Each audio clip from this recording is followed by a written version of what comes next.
YS Jaganmohan Reddy తన సతీమణి భారతికి సంక్రాంతి గిఫ్ట్ రెడీ చేశారా? గాదిరాజు ప్యాలెస్ కి ముహూర్తం ఫిక్స్ చేశారా అంటే అవుననే సమాధానం ఇస్తున్నారు కొంతమంది రాజకీయ విశ్లేషకులు. ఇక ఇదే అంశానికి సంబంధించి మనతో మాట్లాడేందుకు ప్రముఖ రాజకీయ విశ్లేషకులు అడుసుమల్లి శ్రీనివాసరావు గారు మనతో ఉన్నారు. ఆయనతో మాట్లాడు. సార్ నమస్తే అండి. నమస్కారం అండి. సార్, వైఎస్ జగన్మోహన్ రెడ్డి తన సతీమణి వైఎస్ భారతికి సంక్రాంతి గిఫ్ట్ ని రెడీ చేశారని, గాదిరాజు ప్యాలెస్ కి ముహూర్తం ఫిక్స్ చేశారంటూ కూడా ఒక వార్త ఇప్పుడు సోషల్ మీడియాలో హల్చల్ చేస్తుంది.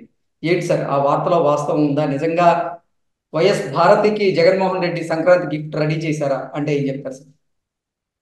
ఇప్పుడు వాళ్ళ దగ్గర డబ్బు ఉంది. ఏదైనా కొనుక్కుందాం అనుకుంటే కొనుక్కుంటారు. దాని గురించి మనం ఎందుకు వర్రీ అవ్వాలండి? ఒక రకంగా చెప్పాలంటే ఉమ్, ఇప్పుడు మీరు చార్మినార్ దగ్గరికి వెళ్తారు. లార్డ్ బజార్ అని ఉంది, గాజుల బజార్. సార్. అందులో రకరకాల గాజులు ఉంటాయి. ఇది నాకు కావాలంటే మీకు కూడా వెళ్ళినప్పుడు మీ ఫ్యామిలీ కొని పెడతారు కదా. అలాగే వైజాగ్ వెళ్ళినప్పుడు ఆవిడ ఈ బిల్డింగ్ బాగుంది, వాళ్ళు అమ్ముతారేమో చూడండి అని అడుగుంటారు. ఉమ్, ఒకవేళ అడుగుంటే ఓకే. అది కాదని చెప్పేసి అంటున్నారు కదా. అతను వచ్చి బయటకు వచ్చి ఆ గాదిరాజు అన్న ఆయన, ఆ రాజుగారు వచ్చి అబ్బాయి మమ్మల్ని ఎవరు బలవంతం చేయలేదు, మమ్మల్ని ఎవరు అడగలేదు అని చెప్పి బిక్కు బిక్కుమంట దిక్కులు చూసుకుంటా చెప్తున్నాడు. ఆయన ఎదురుకుండా ఉమ్, కేకే రాజు అని ఆ నార్త్ ఇన్ఛార్జ్ ఉన్నాడు వైసీపీ కూడా. ఉమ్, ఆ ఎదురుకుండా నిలబడి చెప్పించాడు అనమాట. మొత్తం మీద ఏదో వార్త నిప్పు లేకుండా పొగరాదు ఏదో జరిగి ఉంటది. అయితే అదంతా కూడా దుబ్బే లేరు కదా. ఉమ్, ఎంతో కొంత వచ్చి తీసుకుంటారు, దాని అసలు ధర ఇవ్వకపోయినా కానీ. మీరు ఇక్కడ మెచ్చుకోవాల్సింది ఏంటంటే సార్. ఈ రాష్ట్రంలో 4.5 ఏళ్లలో ఎవరికన్నా మీకు ఒక మైన్ ఉందనుకోండి, ఉమ్, అందు మీద చాలా మంచి ఆదాయం వస్తుంది అనుకో, మీ వ్యాపారం మీరు చేసుకుంటూ ఉంటారు.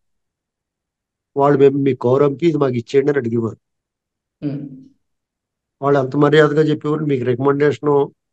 మీరు వాళ్ళ నాన్నగారితో పరిచయాలు గట్టా ఉండి, రాజశేఖర రెడ్డితో గట్ట పరిచయం ఉండి ఉంటే మర్యాదగా మీరు పెట్టిన డబ్బులు మీకు ఇచ్చేస్తాం అంటే, మీరు ఆ మైన్ పెట్టినప్పుడు ఒక 50 కోట్లు పెట్టారనుకో ఆ డబ్బులు ఇచ్చేస్తారన్నమాట. ఉమ్, మీరు అదేంటి అలాగ ఇస్తారంటే కొట్టి పంపిస్తారు మీ దగ్గర లాగేసి. అప్పుడు మీరు ఏం చేస్తారు? ఆ 50 కోట్లు తీసుకురా బాబులు ఇచ్చేసిపోతారు.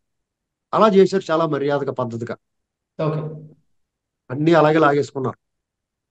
వీళ్ళు అంటారు టీడీపీ వాళ్ళు లాగేసుకున్నారు అంటారు. వాళ్ళు ఏమో వాళ్ళకి ఇచ్చేది ఇచ్చేసి తీసుకున్నాం మేము, మాకు ఉమ్, కావాలండి బాగుందని ఇది అంటారు. ఉమ్, వాళ్ళు అన్ని అలాగే చేశారు. ఈ కొత్తగా ఈ ప్యాలెస్ గురించి మాట్లాడతారు ఇటు మీరు. ఈ రాష్ట్రంలో ఎంతో మంది దగ్గర తీసేసుకున్నారు వాళ్ళు. ఆఖరి కేబుల్ టీవీ కనెక్షన్లు కూడా లాగేసుకున్నారు వాళ్ళు.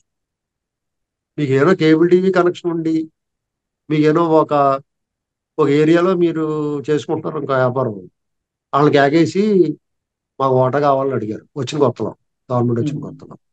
సరే వీళ్ళు ఏమనుకుంటారు, పిలిచేటంటే అంత కొంత ఇమ్మంటాడేమో నెలకు అనుకుని వెళ్ళారు. ఉమ్, 10,000 20,000 అదే గుంటూరులోనూ ఎక్కడో ఒక చోట ఓ 10,000 20,000 25,000 లేకపోతే 50,000 ఇమ్మంటాడేమో. వాళ్ళ ఆదాయాన్ని బట్టి ఇస్తారు కదా, 10,000 20,000 ఇస్తారు, కొంత ఇబ్బంది ఉండకపోవచ్చు వాళ్ళకి. సరే మనకు వచ్చిన దాంట్లో ఇది గోల తప్పదురా బాబు అని. వాళ్ళు ఏం అడిగారంటే 70-30 రేషియోలో అడిగారు. వీళ్ళు గుండె జారిపోయింది, ఇదేట్రా బాబు 70-30 రేషియో ఏంటి అనుకున్నారు. ఇక ఉమ్, తప్పక సరే అనుకుంటే ఆడ రూపాయి కూడా పెట్టకుండా 70-30కి ఒప్పుకున్న తర్వాత ఆ 70 రేషియోలో మేము పెట్టిన డబ్బులు మాకు ఇచ్చేయండి అన్నారంట. పెట్టుబడి డబ్బులు వెనక్కి ఇచ్చేయమన్నారంట. అంటే ఆ ఓకే. బంగారు బాతును ఒకసారి కూర్చు తినేస్తా ఉంటారు అనమాట. మీకు అర్థమైంది ఉమ్, నేను చెప్పింది. ఆ అర్థమైంది. రూపాయి పెట్టలేదు సరి కదా. మీరు ఒక 100 రూపాయలు వ్యాపారం పెట్టుకుంటే 70-30 అంటే ఆడికి రూ. 70 మీది రూ. 30 కింద లెక్క వ్యాపారం ఉమ్, మూలధనం. మాకు ఈ వ్యాపారం వద్దు, మా డబ్బే మాకు ఇచ్చే, మా వాటా మాకు ఇచ్చేయండి అన్నారు. వాళ్ళు ఏం పెట్టకుండా మీతోటి సరే అని ఒప్పించుకున్న తర్వాత మా డబ్బే మాకు ఇచ్చేయండి అన్నారు.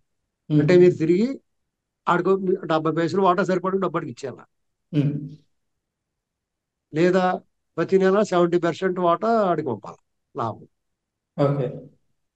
ఆడి పేరుని రాసేయాలి. ఇది అంత దారుణమైన పరిస్థితి. ఇలాగే కాదు చాలా చేశారు వీళ్ళు. ఏ వ్యాపారం ఉంటే ఆ వ్యాపారం బాగుంది అనుకున్న లాగేశారు, బిల్డింగ్ లాగేశారు, స్థలాలు లాగేశారు. దీని నోరు మూసుకుని ఇచ్చేసినప్పుడు కందకలేని దురద కత్తిపేటకి ఎందుకు వాళ్ళు బయటకు వచ్చి చెప్పినప్పుడు ఉమ్, మీరు నేను ఎంత గట్టిగా మాట్లాడుకుంటే ప్రయోజనం ఏముంటది. వాళ్ళు ఇప్పుడు ఇప్పుడు ఆయన ఉన్నాడా, ఆ ప్యాలెస్ ఆయన పేపర్లో న్యూస్ వచ్చింది. ఉమ్, ఎవరో ఒక ఆయన ఒక అయ్యన్ పాత్రుడు గారు లాంటి వాళ్ళు బయట పెట్టాడు. అబ్బాయి నా దగ్గర నన్ను ఏమనలేదాడు, నన్ను ఎవరు అడగలేదని చెప్పాడు. అంటే మీకు నొప్పి ఉన్నవాడికి, గాయమైన వాడికి, మీకు ఈ షిట్లు పోయినోడు అబ్బాయి నాకేం దెబ్బ తగలేదు అంటుంటే మీరు నేను మాట్లాడి ప్రయోజనం ఏముంటుందండి దాని మీద. కాబట్టి ఇది ఇంక 2-3 నెలలు, ఈ 3-4 నెలల్లో పోయిన తర్వాత ప్రభుత్వాలు ప్రభుత్వం మారటం ఖాయం, అందులో అనుమానం లేదు. ఉమ్. మీకు ఇలాంటి రోజుకు 100 వస్తాయి బయటికి. ఓకే. ఇప్పుడు బయటకు వస్తారు, అందరూ బిగ్గబట్టు కూర్చున్నారు, ఒగ్గబట్టు కూర్చున్నారు. ఈ ప్రభుత్వం ఎప్పుడు మారద్దురా బాబు, ఎప్పుడు ఈ పీడ వదులుతుందని చూస్తున్నారు. కనీసం ఒక 6 నెలల పాటు ఈ అన్ని పరిష్కారాలు సరిపోతాయి వచ్చి ప్రభుత్వానికి. ఉమ్. ఒక పెద్ద టాస్క్ ఫోర్స్ టీం వేయాలి ఎన్నాటి మీద, అన్ని డిపార్ట్మెంట్లకు సంబంధించి, రెవెన్యూ సంబంధించి, లా అండ్ ఆర్డర్ సంబంధించి, ఎక్సైజ్ అన్నిటికి సంబంధించి ఇదో పెద్ద రభస కింద ఉంటుంది. వీళ్ళు ఎంతమంది దొంగలు ఉన్నారనేటువంటి సూత్రం లేదు. కాబట్టి రాష్ట్రంలో ఇంత దుర్మార్గంగా చేసిన వ్యవహారం ఎప్పుడు ఎక్కడ అంటే బీహారు, మధ్యప్రదేశ్లో కొంత ప్రాంతం, ఉత్తరప్రదేశ్లో కొంత ప్రాంతం, కొన్ని ఏరియాలు ఉన్నాయి మన దేశంలో. అవును. ఇక్కడ కూడా ఇంత అరాచకం లేదు. ఓకే. వాళ్ళు కూడా మొహాలై సరిగ్గా తోముకోపోయినా జుట్లై పెంచుకుని, మీసాల గడ్డాలు పెంచుకుని, తుపాకులు భుజం మీద వేసుకుని పైకి గాల్లో పేల్చి హై పోయి అంటాం తప్ప మరీ ఇంత ఇంటెలిజెంట్ గా దొబ్బేలేదు ఎవరి దగ్గర. ఉమ్. వాళ్ళు వచ్చిన టైంకి అక్కడ వాళ్ళకి కావాల్సింది ఏదో పడతా అది ఒట్టుపోయి వాళ్ళు బంది పుడతాము. వీళ్ళు అలా కాదు, ఇక white collar robberies, day light robbery చేసేసారు. ఉమ్. ఇక నెక్స్ట్ మళ్ళీ మేమే మొత్తం అనుకుంటున్నాడు. మళ్ళీ కానీ మొత్తం ఉంటుందండి. ఎవడిల్లు ఆడి సాగు. ఇప్పటికే భూములన్నీ కూడా ఆయన ఆయన ఫోటో వేసేస్తున్నారు, మీకు జిరాక్స్లు ఇస్తాం, కాగితాలన్నీ ఆఫీసులో ఉంటాయి అంటున్నారు. అంటే ఉమ్. భూమి అవన్నీ అప్పు తెచ్చేస్తారు ఈసారి ఆ ఓకే. భూముల మీద. ఇప్పుడు మీ ఇల్లు ఉందనుకో, మీ ఇల్లు మాకు కావాలని అంటారు, వచ్చి మీ ఇంట్లో మేము పడుకుంటా ఉంటారు. ఏం చేస్తారు మీరు? ఉమ్.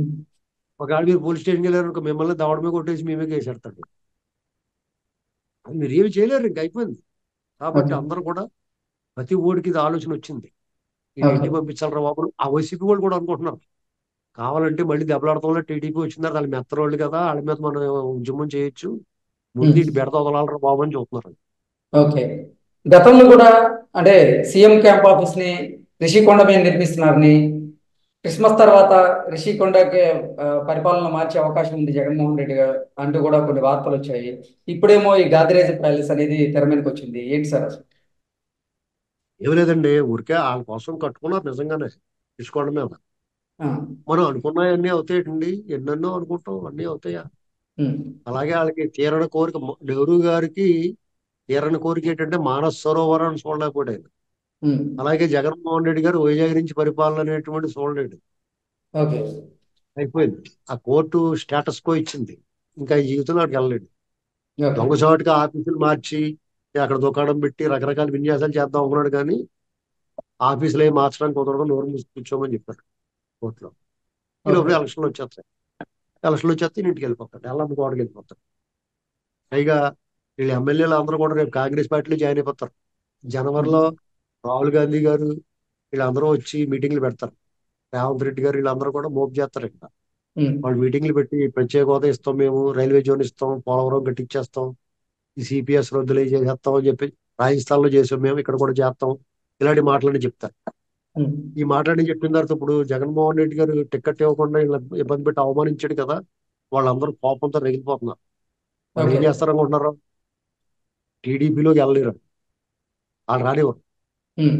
మరి వీళ్ళని రేపు మొత్తం టీడీపీ గవర్నమెంట్ వస్తే వీళ్ళు కుమ్ముతారు, మామూలుగా కుమ్మరి వాళ్ళని ఎక్కడ రోడ్డు మీద ఓకే. తిరగనివ్వరు, ఉమ్. ఇంట్లో కూడా పడుకునేవారు. Road okay. మీదకి వస్తే రోడ్డు మీద కొడతారు, ఇంట్లో పడుకుని ఇంట్లో నుంచి కేకేసి కొడతారు. మరి ఓకే. ఇవన్నీ తట్టుకోలేక వాళ్ళు ఏం చేస్తారంటే వాళ్ళకి ఒక పార్టీ కావాలి, మళ్ళీ సేఫ్ జోన్. ఉమ్. కాంగ్రెస్ లో పోయారనుకో, కాంగ్రెస్ లో పోతే సరే, అప్పటికి వీళ్ళకి వేరే పార్టీలో పోయారు కదా అని కొంచెం వీళ్ళ మీద కొంచెం కాంగ్రెస్ లో పోయి అక్కడ షెల్టర్ తీసుకుంటారు. ఓకే. అయినా దుర్మార్గంగా వెళ్ళినోడు ఏ పార్టీలోకి వెళ్ళినా తనుందంటారు, కానీ కొంత సేఫ్. అందుకని జనసేన టీడీపీలో ఎలగలిగిన వాళ్ళు వెళ్తారు, కొంచెం క్లీన్ ఉమ్. ఇమేజ్ ఉండి మంచోడి కింద అనుకున్న వాళ్ళు వాళ్ళకి ఆ ఎంట్రీ ఉంటుంది, అందులో పోతారు. మిగతా వాళ్ళు బిలబిల్లాడితే కాంగ్రెస్ లో పోతారు. వాళ్ళ ఓకే. కొత్త ప్లేస్ కాదు, పాత ఇల్లే అది. ఇది వరకు ఆ ఇంట్లో ఆడుకున్నారు, వాళ్ళు మండు వాళ్ళు గట్ట తిరిగారు, ఉమ్. స్తంభాల ఆట గట్ట ఆడుకున్నారు కదా ఆ ఇంట్లో. అంచేత ఓకే. వాళ్ళకి ఇబ్బంది ఏముండదు, ఆ ఇంట్లో పోయి హాయిగానే అక్కడ గబ్బిలెల్లాగా ఎలాడబడతారు. Okay. Okay sir, thank you so much.